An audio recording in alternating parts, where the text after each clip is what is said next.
All right, so thinking of picking up Colleen Hoover's, it ends with us. It's like huge GE online, right? Millions of ratings, all that. Yeah. But is it actually good? Worth your time? Well, that's what we're going to figure out today in this deep dive. Yeah, and want to be up front right away. It is powerful, definitely a powerful read, but it's about domestic violence. It can be tough emotionally, so we'll get into specifics, but, if that's a no-go for you right off the bat, good to know. Yeah, totally fair warning, not a light beach read, got it. But, what makes it so powerful? Why are people, obsessed? Well, Hoover, she's really good at getting us invested in situations that are kind of messy, flawed characters, tough choices. Like the main character, Lily, she writes letters to Ellen DeGeneres throughout the book, not asking for advice, but almost processing her life through Ellen. It's interesting. Okay, that's a hook for sure. But honestly, sometimes I just bounce off books where characters make bad choices, especially relationships. And it's like, come on, just leave. Is that going to bug me here? Oh, you are so not alone in that feeling. So many readers get frustrated. But T, and this is key, Hoover makes the abuser, Ryle. He's complex, neurosurgeon, charming on the surface. But there are these red flags, even early on. So not like a cardboard cutout bad guy. Exactly. For example, there's the scene, he pressures Lily into sex, and she's clearly hesitant. It's not screaming abuse, but it shows how he kind of manipulates things to get what he wants. And Hoover even gives us glimpses into his past trauma, so you sort of understand his messed up behavior, but it's not excusing it at all. That's a tough line to walk, making us sympathize with someone doing wrong. Does it work? For a lot of readers, yeah. Reviews mention feeling conflicted about Ryle, even making excuses for him at times. It's like real-life reactions to abusers makes you question your own judgment. Unsettling, but powerful. Okay, I see the draw there. But I also saw some reviews mentioning, a love triangle. Does that distract from the abuse storyline? It's not your typical love triangle, that's for sure. Atlas, he's Lily's first love. He comes back into the picture, but it's less about choosing between guys, more about what Atlas represents for Lily, almost a symbol of her self-worth that she's lost, So more symbolic than just, drama for drama's sake. Exactly. It's Lily confronting her situation, her strength, not which guy she ends up with. All right, that makes more sense. But honestly, another concern with these super popular books is they can accidentally romanticize toxic relationships, especially for younger readers who haven't experienced that, Oh, absolutely valid. Some reviewers called out the book's marketing for exactly that it focuses on, like Lily's cute flower shop, Ryle's successful career, things that seem glamorous on the surface. Right, it's just a fun, fluffy romance. Yeah, and that can be misleading, for sure. It's not a light read. But how does it compare to, other books with these themes? I'm thinking My Dark Vanessa, that one's very intense, graphic, great comparison. A reviewer actually made that link too, saying Vanessa is much darker, more explicit. It Ends With Us is less graphic, but still impactful. It uses those letters to Ellen and shifts in time to show how abuse can be so sneaky, complex. Okay, so it's layered, not surface level stuff. But for someone who does want a book that tackles these tough subjects compared to other things they've read, is it worth it? I think so, yeah. But like we said at the start, be ready for those potentially triggering elements. It's going to stay with you. Okay, I'm kind of sold on the idea that it makes you think, but I'm also a bit wary now. I don't want to feel like I'm getting just beaten over the head with heavy stuff the whole time. Is there any, lightness, hope in the story at all? Oh, for sure. It's not all doom and gloom, no way. Hoover, she weaves in these moments of humor, genuine warmth. One reviewer mentioned Lily's friendship with her best friend, Elisa. They have this super supportive, fun dynamic. It brings some lightness to the story, even with all the darker stuff going on. Oh, see, I love a good, supportive female friendship in a book. That definitely helps. It's essential, right? In this kind of story especially, where the main character is going through so much, and even Lily's flower shop, it might seem like a surface detail, but it adds this element of hope, creativity, shows her resilience, her passion for life, all that. Okay, that does make me feel a bit better. So we've covered the triggering aspects, the complex characters, the unusual love triangle. Anything else I should know before I, dive in? I'm kind of curious about the ending. Does it wrap up in a typical happily ever after kind of way? Let's just say it's not your typical romance novel ending, no. One reviewer described it as, poetic and heartbreaking, which I think fits it perfectly. I won't spoil anything, but it definitely stays with you. Ooh, mysterious.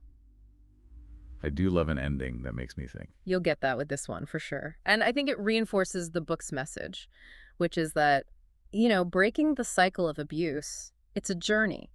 not a destination, There's no easy fix, no fairy tale ending. It's messy, complicated, just like real life. Yeah, that's a good point. It's refreshing to see a book acknowledge that, the complexity.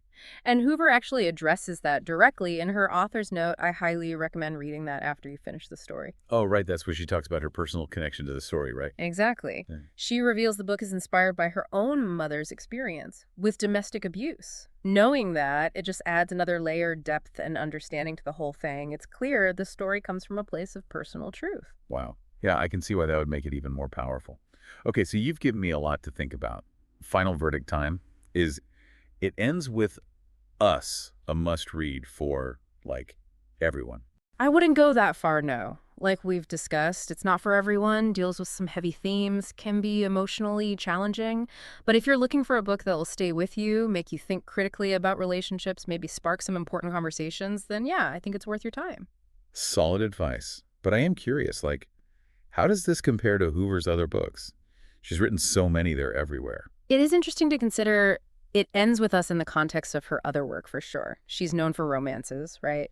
And this one, while it has those elements, it goes beyond that, I think. Yeah, a lot of people have mentioned Ugly Love. Have you read that one? I have. It also explores, difficult relationships, but focuses more on grief, emotional healing than, like, the dynamics of abuse. Interesting. I like getting this bigger picture view, Yeah, seeing how one book kind of connects to an author's other works.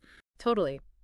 And it's fascinating that It Ends With Us seems to have resonated with readers differently than some of Hoover's other stuff. It sparked these conversations about domestic violence, which, speaks to the power of storytelling to raise awareness, create change, all that. Like it's transcending the kind of typical romance genre expectations. Yeah, I think so. And that's something to keep in mind if you're deciding whether to read it. It's not just a love story. It's a story that challenges you to think critically about relationships, boundaries, choices we make, all that.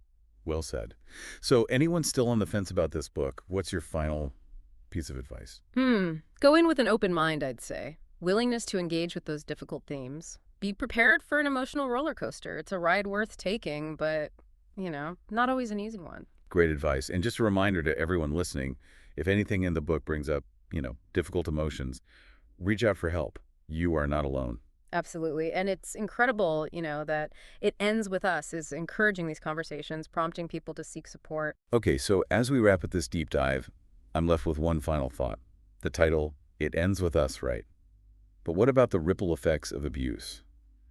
The long-term impact on everyone involved. This book focuses on Lily's journey, but it makes me wonder about the bigger picture, That's a powerful question, and one that definitely deserves further exploration, maybe a prompt for another deep dive sometime. All right, listeners, that's a wrap on this episode. I hope this deep dive into It Ends With Us was helpful, insightful, all that. And if you want to keep the conversation going, head over to our website, share your thoughts. Until next time, happy reading. Oh. It's interesting, right? We talked about it ends with us not being a typical romance, but as Colleen Hoover, she's like the queen of romance novels. So do you think this book is attracting a different audience than her other stuff? It's possible, yeah. It definitely has heavier themes than a lot of her other work. And while romance readers, they love those complex characters, the emotional stories, It Ends With Us seems to be hitting with people looking for something beyond just a love story, I think. It sounds like it's like sparking conversations that are bigger than did they end up together or what? Exactly. It's making people think about like healthy relationships, red flags, the cycle of abuse, things we don't always see in mainstream fiction. And that's valuable. I'm also curious about like the writing itself.